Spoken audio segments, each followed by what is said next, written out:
आज या बैठकीचं इतक्या मोठ्या स्वरूपामध्ये निर्माण होईल अशी मला कल्पना नव्हती। आम्ही सगळे 10-12 जण एकत्र बसलो। काल आमची बैठक झाली। त्या बैठकीच्या निमित्तानं जनाप्रमाणे असेल आणि शहराप्रमाणे आपण खरं तर आभार प्रदर्शन करण्यासाठी गेलो पाहिजे। कारण की ज्या ज्या कार्यकर्त्यांनी खरं तर मन धनापासून खरं तर कोणतीही तक्रार न करता कोणताही विचार न बाळगता खरं तर आपण अतिशय प्रामाणिकपणे काम केलं आणि खरं तर या मावळ तालुक्याचं वैभव जपण्याचं काम खरं तर आपण सगळ्या मंडळींनी केलं। त्याबद्दल धन्यवाद व्यक्त करायचा म्हणून आणि आभार व्यक्त करायचा त्या माध्यमातून खरं तर ही बैठक बोलवली होती। मला नव्हतं वाटलं की इतक्या मोठ्या संख्येने आपण कार्यकर्ते येसाल एका फोनच्या माध्यमातून। खरं तर आपल्या सगळ्यांचं धन्यवाद व्यक्त करतो, आभार व्यक्त करतो। या अनेकांच्या भावना मी ऐकल्या, बाळाभाऊ आपणही ऐकल्या। आपणही खरं तर त्या भावना आजच्या नव्हे तर गेल्या पंचवर्षीपासून मला वाटतं जेव्हापासून विधानसभा आली किंवा प्रस्थापित झाली तेव्हापासून तर 2019 पर्यंत मला वाटतं असे तक्रार आणि असे खंत या मावळ तालुक्यामध्ये कधीच आली नाही। 2019 ते 2024 मध्ये ज्या गोष्टीला आपण सामोरे गेलो, ज्या विचारधारेने आपण सगळी मंडळी प्रवाह वेगवेगळे असताना सुद्धा आपण सगळी मंडळी एकत्र आलो आणि त्या एकत्र येण्याचा खरा तर तो दिवस या महिन्यातील 20 तारीख होती आणि त्याचा निकाल खरं तर 23 तारखेला लागला। हार आणि जीत ही नेहमी असते, दोन माणसांमध्ये झालेली लढत। पराजय स्वीकारायचा असतो आणि जिंकल्यानंतर होरपळून जाऊ नये ही खरी या ती भावना व्यक्त करण्यासाठी खरं तर मी तुमच्या पुढे उभा आहे।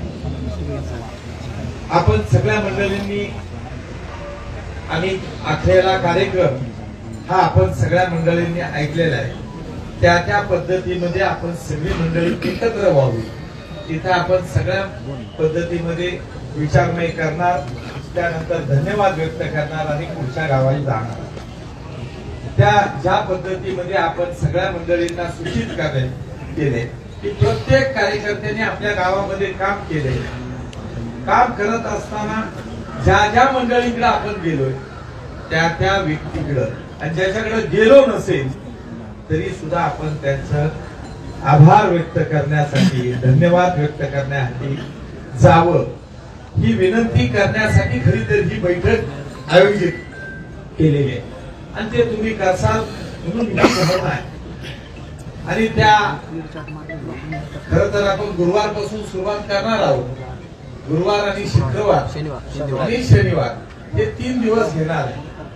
प्रत्येकाला वेळ आणि जी जी लोक सर्व पक्षातील पदाधिकारी असेल नेतेगण असेल त्या त्या बैठकीला हजर राहणार हे मी तुम्हाला आवर्जून सांगतो। कालच्या बैठकीमध्ये सुद्धा आमचे खूप विषय झाले, ज्या ज्या मंडळींनी विषय मांडले गेले त्याचा सुद्धा आमचा सगळा विचार झालेला आहे। तरी सुद्धा आपण सगळी मंडळी इथं आला, ज्या ज्या गोष्टी खरं तर आपण उघडपणे बोलतो, काही गोष्टी झाकलेली मूठ 1.25 लाखाची असावी त्या माध्यमातून आपण गेलो पाहिजे। मला माहितीये येणाऱ्या काळामध्ये आपल्या सगळ्या गोष्टीला सामोरे जायचं। सामोरे जात असताना तो कोणताही विषय असेल पण नीती सोडून कधीही कुणी वागू नये हा संदेश देण्यासाठी खरं तर आपण देण्यासाठी मी सारखा माझ्या कार्यकर्ता मगाशी उल्लेख झाला, मला काही कमवायचं, मला ही जेवढी जनता आणि तुमचं प्रेम केलंय खरं तर त्या आमदारापेक्षा किंवा त्या पदापेक्षा खूप मोठा आहे। माणसं उगाच गोळा होत नाही आणि तेही वेगवेगळ्या प्रवाहाची लोक एकत्र येऊ शकत नाही। भाऊ भावाचं जमत नाही, भाऊकी भाऊकीत जमत नाही, पण या बापू भिगडेसाठी या सगळ्या गोष्टी आपण एका विचारधारेला एकत्र आला, त्याबद्दल मी खरं तर आपल्या सर्वांचं धन्यवाद व्यक्त करतो, आभार व्यक्त करतो.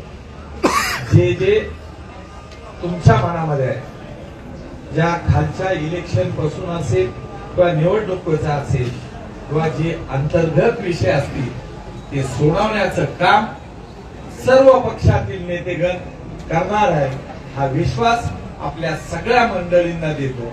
मग ती जिल्हा परिषद असेल, पंचायत समिती असेल, पार मतदान केंद्रापासून असेल, आणि आमच्या महिला भगिनी सुद्धा तुमच्या माहितीसाठी सांगतो, सोमवार नंतर मला वाटतं ज्या ज्या गावामध्ये ज्या ज्या महिला गेल्यात, आमच्या भगिनी गेल्यात, ते सुद्धा आभार व्यक्त करण्यासाठी जाणार आहे.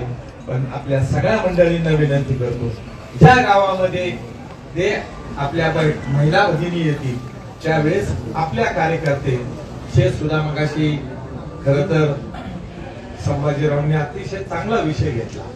आपण ज्यांच्याकडे दुर्लक्ष करतो त्या मंडळींना सुद्धा त्यांच्याबरोबर देऊन गावातील सरोकार निर्माण करण्याचं काम आपण सगळ्या मंडळींनी करावं.